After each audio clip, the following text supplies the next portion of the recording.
अस्सलाम वालेकुम, नमस्कार। मैं जुनैद पठान एक बार फिर आपके बीच हूँ, जनता के साथ मुद्दों की बात। लेकिन आज हमारे बीच जो जनता है, कहीं राजनीतिक पार्टियां जो हैं, यानी जो राजनीतिक दल हैं, उस पर काम करने वाले जो लोग हैं, जो उनके कार्यकर्ता हैं या प्रत्याशी हैं, वो भी भारत के नागरिक हैं और वो भी जनता है भारत की। उनसे भी बात करेंगे। यहाँ हम खड़े हैं इस वक्त रमाबाई अम्बेडकर मैदान पे, जहाँ पे स्ट्रांग रूम बनाया गया है, यानी मतगणना स्थल है। यहाँ पे सारी ईवीएम मशीनों को सुरक्षित रखा गया है। त्रिस्तरीय जो है यहाँ पे सुरक्षा है, यानी 3 तरह की फोर्स यहाँ लगी है। अलग अलग तरीके से सुरक्षा व्यवस्था के इंतजाम किए गए हैं। जहाँ CISF सेंट्रल फोर्स आई हुई है, वहीं यहाँ पे PAC और सिविल पुलिस भी मुस्तैदी से अपना काम कर रही है। बड़ा सवाल ये उठता है, जो मुद्दा है बड़ा, जिस पे हम बात करने वाले हैं, वो ये कि क्या यहाँ पे जिला प्रशासन पे विश्वास उठ गया है लोगों का, जो राजनीतिक दल हैं।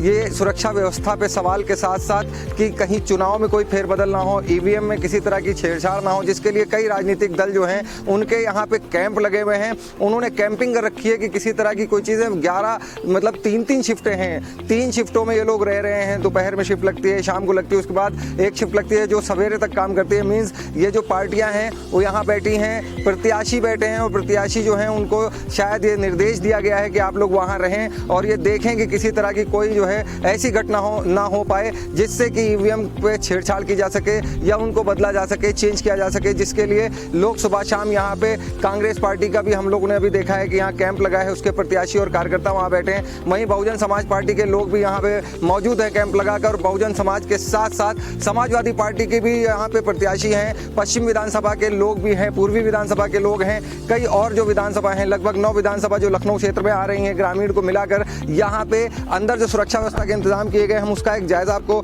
लेके बताते हैं। यहाँ पे जो स्ट्रांग रूम बनाए गए हैं उसमें एक CCTV जो है जो अंदर दिया है हर स्ट्रांग रूम में। ये 9 कमरे बने हैं, 9 विधानसभा के, अलग अलग CCTV का ये कि पब्लिक देख सके, राजनीतिक दल देख सकें। इस चीज़ के लिए CCTV का जो फुटेज है वो बाहर यानी LED लगा रखी है यहाँ पे, और इसमें लगातार लोग निगरानी रख रहे हैं कि अंदर कोई छेड़छाड़ तो नहीं हो रही, कोई आदमी तो नहीं जा रहा है। सुबह सुरक्षा व्यवस्था के मद्देनज़र यहाँ पे जो है वो joint commissioner law and order ने भी जो है यहाँ एक मीटिंग की थी 12:30 बजे के करीब। कई पुलिस प्रशासन के अधिकारी यहाँ आए थे और उन्होंने जो है यहाँ पे सुरक्षा व्यवस्था के जायज़ा लिया था, इंतज़ाम किया था और निर्देश दिए थे कि इसमें किसी तरह की कोई लापरवाही कोताही ना हो सके। पीछे आप हमारे साथ देख रहे हैं कि जो फोर्स बैठी है वो भी मुस्तैदी से लगे हैं। सुबह शाम ड्यूटी बदल के यहाँ पे लोग बैठाए जा रहे हैं ताकि किसी भी तरह की कोई अप्रिय घटना ना हो सके, EVM से छेड़छाड़ ना हो सके। लेकिन कहीं ना कहीं एक सवाल ये भी उठ रहा है कि क्या इस जो ये EVM रखा है, जो स्ट्रांग रूम बनाया है, वो सुरक्षित नहीं है? क्या ऐसा है कि ये जो राजनीतिक दल हैं वो विश्वास नहीं कर रहे हैं कानून व्यवस्था पे, जिला प्रशासन पे, या ऐसा कुछ पहली बार देखने को मिल रहा है कि जहां राजनीतिक दल खुद यहां बैठ करके सुरक्षा कराने की कोशिश कर रहे हैं, निगरानी कर रहे हैं लगातार। और 10 मार्च को, यानी आज 5 तारीख है, 5 से 5 दिन बाद मात्र 10 मार्च को जो चरण 7वां चरण जो है 7 तारीख को ख़त्म होगा और 10 मार्च को यहाँ पे काउंटिंग होना शुरू होगी, रिजल्ट बताए जाएंगे। उसके लिए लगातार लोग निगरानी कर रहे हैं। आइए हम आपको दिखाते हैं किस तरीके से यहाँ पे समाजवादी पार्टी का जो कैंप लगा है। हम वहाँ पे भी कुछ प्रत्याशियों से या उन लोगों से भी जो है बात करेंगे हम चल के कि किस तरीके की जो है क्या प्रॉब्लम है उनको, किस चीज़ का खतरा है, ऐसा क्या हुआ है जिसकी वजह से आप लोग यहाँ पे कैंपिंग लगा के रखे हुए हैं। जो है पीछे हमने अभी आपको दिखाया था स्ट्रांग रूम बना है, जहाँ पे 171 विधानसभा यानी पश्चिम विधानसभा और 172 उत्तर विधानसभा के जो लोग यहाँ बैठे हैं। हम समाजवादी पार्टी के कैंप में जा रहे हैं। यहाँ पे उत्तर विधानसभा के जो मध्य विधानसभा के जो प्रत्याशी हैं रविदास मेहरोत्रा यहाँ मौजूद हैं। पूछते हैं उनसे कि क्यों यहाँ पे हैं। सबसे पहले हम बात कर लेते हैं। रविदास जी, ये बताइए कि आपका मध्य विधानसभा का चुनाव हुआ है, आपको टिकट दिया गया है, ये स्ट्रांग रूम के बाहर क्यों लगे हैं आप? क्या कानून व्यवस्था से आपका विश्वास उठ गया है? किस तरीके की चीज़ें होने वाली हैं? किस बात का डर है जो आप लोग सुबह शाम दिन रात यहाँ पे बैठे हैं? भारतीय जनता पार्टी पूरे प्रदेश में चुनाव हार गई है। अब केवल बेईमानी का सहारा उसके पास रह गया है, इसलिए वो मतगणना में बेईमानी धांधली करने का, षड्यंत्र करने का काम कर रही है। 28 तारीख को ऐसे ही हम यहाँ पर बैठे हुए थे कि हमको मालूम हुआ कि स्ट्रांग रूम पर एक गाड़ी खड़ी हुई है। हम लोग यहाँ से भागे, सामने गेट खुला हुआ था, हमने कहा गाड़ी कैसे अंदर गई है, और फिर चिल्लाए हम लोग। तब गाड़ी बाहर निकली तो उस गाड़ी के अंदर लखनऊ मध्य क्षेत्र के जो आरओ थे वो मौजूद थे। हमने उनसे कहा कि किसके आदेश पर ये गेट खोला गया और किसके आदेश पर आप अंदर गए हैं। आपको मालूम है कि स्ट्रांग रूम के पास कोई गाड़ी आने का अनुमति नहीं है, फिर आपने ऐसा काम क्यों किया? उन्होंने कोई उत्तर नहीं दिया। हमने उनसे कहा कि आपकी गाड़ी की हम तलाशी लेंगे। तब तलाशी ली गई तो उस गाड़ी के अंदर हथौड़ा, छेनी, आरी, पेचकस, लोहे की राड, प्लास, ताले, चाबियां और वही सील, जो सील वहां पर अंदर लगाई थी यारों ने, वो सील उनके पास मौजूद थी। यानी ताला तोड़ने का, नया ताला लगाने का, फिर से सील करने का सारा सामान उनके पास था। ये कोई भूल नहीं थी, ये एक साजिश थी और ये षड्यंत्र था। मैंने इसकी शिकायत की मुख्य चुनाव आयुक्त से, मैं मिला जो यूपी के मुख्य चुनाव अधिकारी उनसे मिला और मैंने कहा कि ये प्रमाण मेरे पास है, ये वीडियो मेरे पास है, इसकी आप जांच करिए। उन्होंने जांच करी और जांच में ये पाया कि जो लखनऊ मध्य क्षेत्र के आरओ हैं वो दोषी हैं और इस आधार पर जांच पूरी होने के बाद वो दोषी पाए गए और उनको आरओ पद से हटाया गया।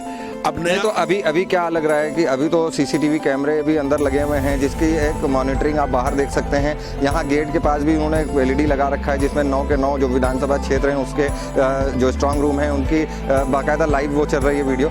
अब क्या लग रहा है जब सुरक्षा व्यवस्था के कड़े इंतजाम कर दिए गए हैं तब आपको यहाँ बैठना क्यों लग रहा है कि जरूरी? देखिए 24 तारीख से लेके 28 तारीख तक इन्होंने 3 गेट बंद नहीं किए। जब हमने आंदोलन किया, जब मैंने संघर्ष किया, जब मैंने मांग करी, उसके बाद ये 3 गेट बंद हुए। फिर मैंने ये मांग करी कि 9 जो स्ट्रांग रूम हैं उसके लिए एलईडी लगाई जाए और उस एलईडी में 9 कमरों के स्ट्रांग रूम के फोटो यहाँ पर आए। ये हम लोगों की मांग पर किया गया, 5 दिन बाद किया गया। इससे स्पष्ट हो रहा है कि भारतीय जनता पार्टी की नीयत साफ नहीं है। इसलिए हम लोगों की अभी एक मांग है कि चुनाव आयुक्त जो है एक किसी बड़े अधिकारी को भेजे चुनाव पर्चे बना करके और चुनाव पर्यवेक्षक की निगरानी में पूरी मतगणना होनी चाहिए, क्योंकि भारतीय जनता पार्टी जो है लगातार षड्यंत्र करने का काम कर रही है और उसके पास कोई भी आधार चुनाव जीतने का नहीं है। तो भारतीय जनता पार्टी लोकतंत्र की हत्या करना चाहती है। हम लोगों ने संकल्प लिया है कि एक एक वोट की रक्षा करने का हम काम करेंगे। जनता ने 111 साल की महिला ने हमको वोट देने का काम किया है, इसलिए उसके वोट को बचाना हमारी जिम्मेदारी है और हम उसके एक एक वोट को बचाने के लिए हर कुर्बानी करने को तैयार हैं। लेकिन किसी भी कीमत में हम एक वोट भी भाजपा के लोग लूट पाए इसको नहीं होने देंगे। चाहे कोई बलिदान करना पड़े, चाहे कोई कुर्बानी करनी पड़े, हम जनता के वोटों की रक्षा करने का काम करेंगे। तो आप देख रहे हैं जहां एक तरफ ये बताया जा रहा है कि लोकतंत्र खतरे में है, इस बात से भी लग रहा है लोकतंत्र खतरे में है कि जहां राजनीतिक दल यहां बैठ गए हैं, प्रत्याशी खुद बैठ करके यहां सुरक्षा कर रहे हैं। ईवीएम मशीनों को की जो अंदर स्ट्रांग रूम में रखी गई हैं उसमें कहीं कोई फेरबदल ना हो जाए, किसी तरह की कोई उसमें अप्रिय घटना ऐसी ना हो जाए कि जिससे चुनाव के आंकड़े बदल जाएं, चीज़ें बदल जाएं। उसको देखते हुए लगातार समाजवादी पार्टी, बहुजन समाज पार्टी और कांग्रेस के लोग यहाँ दिन रात बैठ रहे हैं। 3-3 शिफ्टों में ये लोग आकर के ड्यूटी दे रहे हैं, प्रत्याशी खुद बैठ रहे हैं और जहां तक निर्देश मिले हैं हम आगे चल रहे हैं कि यहाँ पे जिस तरीके से ये बहुजन समाज पार्टी का भी आपको हम दिखा देते हैं। 1 मिनट आगे आएंगे आप। क्या लग रहा है आपको कि जो अभी ये स्ट्रांग रूम बनाया गया है इसमें ईवीएम मशीनों को सुरक्षित रखा गया है, 3 स्तर की बड़ी सुरक्षा व्यवस्था के इंतजाम किए गए हैं, उसके बाद भी आपको क्यों अविश्वास है, क्यों बैठे हैं यहाँ पे आप? हम लोगों को इसलिए बैठे हुए हैं क्योंकि एक दिन जो है यहाँ पे एक्सडीएम साहब की गाड़ी आई थी जिसमें से ताले और हथौड़ी, छेनी ये सब बरामद हुआ था, ठीक है। और प्रशासन से ही तो डर है जो है कि कोई ना कोई गड़बड़ी करा दे। जैसे कि चुनाव हो रहे थे, कई जगह पे ईवीएम मशीनें खराब प्राप्त हुई, कई जगह जो है पर्चियाँ उसकी बाहर मिली। ये चुनाव आयोग को देखना चाहिए, कम से कम जो चुनाव करा रहे हो आप वो निष्पक्ष होना चाहिए एक। और कई जगह बोर्डिंगें भी भारतीय जनता पार्टी की जो लगी हुई थी, चुनाव आयोग ने उसको हटवाने का काम नहीं किया। सारे विपक्षी पार्टियों को हटवाया जाता था, उनकी पार्टियों को नहीं हटवाया जाता था। इसलिए हम लोग को शासन से डर है, इसलिए हम लोग अपनी ईवीएम की निगरानी में बैठे हुए हैं। तो आपको नहीं लग रहा है कि कानून व्यवस्था और सुरक्षा व्यवस्था पे आप सवाल उठा रहे हैं? कहीं ना कहीं ये एक तरह से लोकतंत्र भी लग रहा है कि वो भी खतरे में है। क्या हो गया? तो क्या है ये, क्या डर है? लोकतंत्र की हत्या जो है शासन प्रशासन द्वारा कराई जाने की जो है संभावना है, इसीलिए तो हम लोग बैठे हुए हैं। इस सरकार ने चुनाव आयोग हो चाहे कोई हो, किसी प्रकार से निष्पक्ष चुनाव कराया ही नहीं। अगर चुनाव कराया होता तो उनकी होड़ियाँ कैसे लग जाती है, और हम लोग की होड़ियाँ हटा दी गई, उनकी होड़ियाँ लगी नहीं चुनाव भर में। उन्होंने खुला झंडा लगाया, खुला पोस्टर लगाया, बैनर लगाया, हम लोग सब रोक सारी दूसरी पार्टियों में, उनकी पार्टियों में कोई रोक नहीं। तो इसीलिए हम लोग अपनी निगरानी में हम लोग स्वयं बैठे हुए हैं। क्या लग रहा है कि इस बार बदलाव होगा कि ये सरकार दोबारा आ सकती है? क्या खतरा है? खतरा ये है कि सुनिश्चित उत्तर प्रदेश की जनता ने बदलाव करने का मन बना लिया है और बदलाव जरूर करेगी। तो आप देख रहे हैं जहां एक तरफ जो है प्रत्याशियों के मन में ये खतरा जरूर है कि कहीं ना कहीं इसमें एक घटना चूंकि यहाँ हो चुकी है, और उत्तर प्रदेश के कुछ जिलों से भी इस तरीके की बात आई है जहाँ जो है वो ईवीएम मशीन में जब आप वोट डालते हैं, पर्ची निकल के आती है जो ड्रॉप बॉक्स में गिरती है, वो पर्चियाँ कहीं बाहर पाई गई हैं, यानी जो है वो स्ट्रांग रूम के बाहर मिली है, कि मतगणना स्थल के बाहर मिली है। कहीं ना कहीं एक बड़ा सवाल है, लोगों ने इस पर सवाल खड़े किए हैं। प्रत्याशी लगातार इस बात पे बात कर रहे हैं कि हमें डर है, हमें खतरा है कि कहीं ना कहीं ये जिला प्रशासन या प्रदेश सरकार इसमें कुछ भी ऐसा कर सकती है। ये कहना है इन प्रत्याशियों के जो यहाँ पे कार्यकर्ता बैठे हैं उनका, कि कुछ ना कुछ इसमें खतरा जरूर है। इसलिए हम एक एक वोट की सुरक्षा करेंगे, आगे बात करेंगे। या आपने देखा कि हमने अभी समाजवादी पार्टी के प्रत्याशी मध्य विधानसभा के रविदास मेहता से बात करी है। वहीं अनिल पांडे जो कैंट विधानसभा से हैं, उनके वहाँ भी गए हैं, जो बहुजन समाज पार्टी से हैं, उनसे हमने बात की, उनके प्रतिनिधि यहाँ बैठे हुए हैं, उनसे बात की। उनको भी लग रहा है कि कहीं ना कहीं खतरा है, बड़ा खतरा है, जिसकी वजह से जो है वो परेशानी हो सकती है। कुछ ना कुछ आंकड़े बदले जा सकते हैं, इन मशीनों में छेड़छाड़ की जा सकती है, और इनका कहना है कि हम एक वोट भी कहीं भी जाया नहीं होने देंगे। वही हमारे साथ अभी आप देख रहे होंगे स्ट्रांग रूम के बाहर जहां पे राजनीतिक दलों ने अपने कैंप लगा रखे हैं। पीछे आप देख रहे होंगे अभिषेक मिश्रा, प्रोफेसर अभिषेक मिश्रा जो सरोजनी नगर विधानसभा से चुनाव लड़ रहे हैं इस वक्त समाजवादी पार्टी से, उनका भी कैंप लगा है यहाँ पे। उनके भी लोग बैठे हैं, कार्यकर्ता हैं, प्रतिनिधि आए हैं। उन लोगों से थोड़ी सी बात कर लेते हैं कि किस तरीके की जो असुरक्षा इनको लग रही है, किस तरीके का ये जो प्रॉब्लम है। भाई साहब क्या नाम है आपका? हरिपाल यादव। हरिपाल जी थोड़ा इधर आ जाएंगे ताकि कैमरे में आ जाएं। अभी सभी से बात हो जाएगी, सभी से बात हो जाएगी धीरे धीरे। ये बताइए कि ये पहली बार देखने को मिल रहा है कि स्ट्रांग रूम के बाहर इस तरीके से लोग जो हैं वो सुरक्षा व्यवस्था के कड़े इंतजाम भी हैं, फिर भी आप लोग यहाँ बैठे हुए हैं। थोड़ा खड़े होकर बात कर लें हमारे साथ ताकि कैमरे में आप आ जाएं पूरी तरह से। हरिपाल जी क्यों ये क्यों कैंप लगे हैं? क्या स्ट्रांग रूम पे, जिला प्रशासन पे कहीं आपको डाउट है? क्या हो सकता है? भरोसा नहीं है। किस चीज़ का? सुरक्षा का। अच्छा, आपको लग रहा है कि यहाँ फेरबदल हो सकता है, बदलाव हो सकता है? वर्तमान शासक जो है उनकी नीयत में खोट है, हम लोग उनसे संतुष्ट नहीं हैं, इसलिए अपनी सुरक्षा अपने हाथ।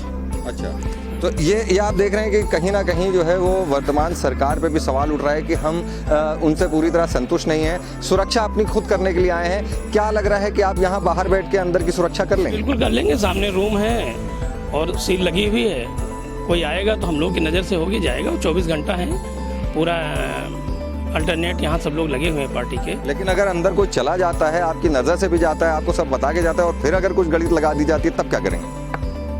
काहे की गणित? अभी परसों हुआ, कोई गणित नहीं लगने भाई कैसे जाएगा? जाएगा तो ये रास्ता यही है, सामने रूम है, सील लगी हुई है, तो कोई नहीं जाएगा। तो आप देख रहे हैं वहाँ यहाँ पे बहुत मजबूती से लोग लगे हैं। हमारे साथ जो हैं एक और बैठे हैं समाजवादी पार्टी के नेता हैं, इनसे भी बात कर लेते हैं। क्या नाम है आपका? चंद्रशेखर जी, क्या लग रहा है आपको, क्यों आप बैठे हैं? क्या सवाल है आपके मन में जो आप लोग ईवीएम की रक्षा करने यहाँ बैठ गए? हम लोग भाजपा से पीड़ित हैं, भाजपा सरकार की नीतियाँ, उन पर विश्वास उठ गया है जनता का, इसलिए अपना विश्वास कायम करने के लिए हम लोग स्ट्रांग रूम के बाहर अपनी ड्यूटी दे रहे हैं। सब लोग सेक्टर वाइज या जिस समय लगा रहे हैं, अपनी सुरक्षा स्वयं अपने हाथ। अच्छा, तो आपको लग रहा है कुछ हो सकता है? हाँ, हो सकता है, तो विश्वास नहीं, इसीलिए तो लोग लगे। तो आप देख रहे हैं कि कहीं ना कहीं जो है वो विश्वास खत्म हो गया है जिला प्रशासन से, प्रदेश सरकार से। कहीं ना कहीं लोकतंत्र भी इन बातों से देखा जा रहा है कि खतरे में है। पहली बार ये पिछले इतिहास में अभी तक देखने को मिला है कि राजनीतिक दलों ने यहाँ पे आकर के अपने कैंप लगाए हैं, ईवीएम की खुद स्वयं सुरक्षा कर रहे हैं। कहीं ना कहीं बड़ा सवाल उठ रहा है कि प्रदेश सरकार की सुरक्षा व्यवस्था पे सवाल उठ रहा है, प्रदेश सरकार की नीयत पे सवाल उठ रहा है और लगातार राजनीतिक दल कहीं ना कहीं आरोप लगा रहे हैं कि इससे पहले भी यहाँ पे कुछ दिन पहले कुछ लोग आए थे, यानी कोई प्रशासन का ही कोई अधिकारी था जिसके पास से कुछ आपत्तिजनक चीजें मिली थी, एक अवैध सील मिली थी। उनका आरोप है कि कहीं ना कहीं वो उस सील को तोड़ के दोबारा सील लगाने वाले थे, यानी कुछ ना कुछ बदलाव था जिसकी वजह से ये लोग लगातार मुस्तैदी के साथ यहाँ बैठ के स्वयं निगरानी कर रहे हैं। हम आगे बात करते हैं, कांग्रेस का भी देख रहे हैं आप कैंप लगाए, यानी कांग्रेस के प्रत्याशी लल्लन कुमार हैं जो बख्शी का तालाब विधानसभा क्षेत्र से चुनाव लड़ रहे हैं। उन्होंने भी कैंप लगा रखा है और उनके कुछ प्रतिनिधि हमारे साथ मौजूद हैं। क्यों ये बैठे हैं ये हमने आगे भी पूछा था, इनसे भी पूछते हैं। कहीं ना कहीं जो तीन बड़ी पार्टियां हैं, बहुजन समाज पार्टी, समाजवादी पार्टी और कांग्रेस यहाँ पे मौजूद हैं सुरक्षा करने के लिए ईवीएम मशीनों की। क्या लगता है कि आप जो सुरक्षा के लिए बैठे हैं, क्यों बैठे हैं, क्या तकलीफ है आपको, क्या आपको जिला प्रशासन पर, प्रदेश सरकार पर किसी तरह का भरोसा नहीं है? क्यों आप यहाँ बैठे हैं जबकि यहाँ पे जो पुलिस फोर्स लगी है, कितनी बड़ी सिक्योरिटी आ रही है, सुरक्षा व्यवस्था के इंतजाम काफ़ी किए गए, फिर आपको क्या लग रहा है? ये अभी कल ही एक वीडियो वायरल हुआ है, वीवीपैट की जो पर्ची मिली है, हमको जो है यहाँ पर कोई विश्वास नहीं है, इसीलिए जो है हम खुद जो है हमारी एक टीम जो है यहाँ पे बैठी हुई है। अच्छा, हमको डर है कि जो है यहाँ 420 ना हो जाए। अच्छा, आप देख रहे हैं कहीं ना कहीं भी जो है वो अविश्वास की जो भावना है, मतलब उनको लग रहा है कुछ गड़बड़ हो जाएगा। क्या नाम है आपका? हमारा कमलेश यादव। कमलेश जी, क्या लग रहा है आपको ये जो आप कांग्रेस प्रत्याशी उन्होंने बताया, आपको क्या लग रहा है कि क्या ये जो उसके बाद जब आप लोग ने शिकायत करी उसके बाद यहाँ पे काफ़ी सुरक्षा व्यवस्था के इंतजाम भी किए गए और सीसीटीवी कैमरे लगा के उनका एलईडी बाहर रखा गया है, मतलब एक टीवी लगाया है ताकि आप मॉनिटर करते रहें, फिर किस तरह की प्रॉब्लम? नहीं, वही पर्ची मिली है, व्हाट्सएप पे देखे हम लोग, तभी हम लोग आए, हमने कहा चलो बैठे वहाँ पर, 2-4 दिन की बात है, बैठेंगे। वो अपनी सुरक्षा कर रहे हैं बस। क्या लग रहा है इस बार कितना बड़ा बदलाव होने वाला है? कांग्रेस की क्या स्थिति रहेगी प्रदेश शासन? कांग्रेस की अब हमारे वहाँ की अपने बीकेटी की बढ़िया रहेगी, बाकी आगे की क्या कह रहे हैं आप? प्रदेश में कैसा रहेगा? कांग्रेस के बगैर सरकार बन ही नहीं सकती है। अच्छा, इस बार जो है कांग्रेस जब तक सपोर्ट नहीं करेगी कोई सरकार नहीं बनेगी और हम खुद जो है सीटें निकाल रहे हैं अपनी। अच्छा, तो क्या लग रहा है कि कितने जो है कितनी सीटें लगभग आ सकती हैं? आइडिया होता है ना कि हम इतनी लाएंगे, तो वो उस हिसाब से आप बताएं। हम 210 के लगभग जो है सीटें ला रहे हैं। अच्छा, आप देख रहे हैं जो ये कॉन्फिडेंस है कि जहां कांग्रेस कह रही है हम 210 सीटें ला रहे हैं, इसी तरह से लगभग सभी राजनीतिक पार्टियों ने दावे किए हैं कि हम 200 के पार आ रहे हैं, यानी पूर्ण बहुमत की सरकार बना रहे हैं। ये 10 मार्च को जब काउंटिंग होकर के रिजल्ट बाहर आएंगे तब पता चलेगा कि कौन सरकार बना रहा है, किसके गठबंधन से और समर्थन से बना रहा है, पूर्ण बहुमत की सरकार ला रहा है या किसी का उसको सहारा चाहिए। ये एक बड़ा सवाल होगा, लेकिन इससे बड़ा सवाल अभी जो यहाँ पे देखने को मिला है, स्ट्रांग रूम में आप लगातार देख रहे हैं कि इतनी सुरक्षा होने के बाद जहां जो है सीआईएसएफ लगी है, यानी केंद्रीय पुलिस लगी है, पीएसी को भी यहां तैनात किया गया है, इतनी बड़ी बड़ी बटालियन यहां लगी हैं, सिविल पुलिस लगातार इसमें निगरानी बनाए हुए हैं। वहीं कहीं ना कहीं जिला प्रशासन से विश्वास उठ गया है लोगों का, यानी खासकर राजनीतिक दलों की अगर बात करें, जिस तरीके से वो यहाँ कैंप लगा के पड़े हैं उस दिन से, और तब तक ये रहेंगे यहाँ पे जब तक जो है ये काउंटिंग नहीं हो जाती है, रिजल्ट नहीं आ जाते हैं। तो ये एक सवाल फिर से खड़ा होता है कि क्या लोकतंत्र खतरे में है, क्योंकि अभी तक इस तरीके की स्थितियां इससे पहले के कभी चुनाव में नहीं देखी गई हैं कि कैंपिंग की गई हो, राजनीतिक दल बैठे हों जिन्होंने खुद सुरक्षा का बीड़ा अपने कंधों पर उठाया हो। इस तरीके की चीजें अभी तक नहीं आई हैं, लेकिन ये बड़ा सवाल है कि क्यों ऐसा हो रहा है। इसका कारण भी थोड़ा बहुत कहीं ना कहीं पता चला है कि सोशल मीडिया पे जिस तरीके से चीजें वायरल हुई हैं, यानी ईवीएम मशीनों के अंदर जो प्रत्याशियों की पर्चियां थी वो कहीं ना कहीं बाहर मिली हैं, जिसकी वजह से आक्रोश है कि कहीं ना कहीं फेरबदल किया जा सकता है। इस पे निगरानी रखने के लिए लगातार लोग यहाँ पे खुद सुरक्षा दे रहे हैं, खुद बैठे हैं, 3-3 बार अपनी ड्यूटियां चेंज कर रहे हैं। कभी कोई प्रत्याशी का प्रतिनिधि यहाँ बैठता है, कई कार्यकर्ता बैठते हैं। और आपको बता दें कि इन लोगों ने जिस तरीके की बात बताई, इसमें कितना दम और कितनी सच्चाई है ये 10 मार्च को रिजल्ट के बाद पता चल सकेगा। कैमरा पर्सन चंदन गुप्ता के साथ Junaid Pathan, 9 PM news live, Lucknow.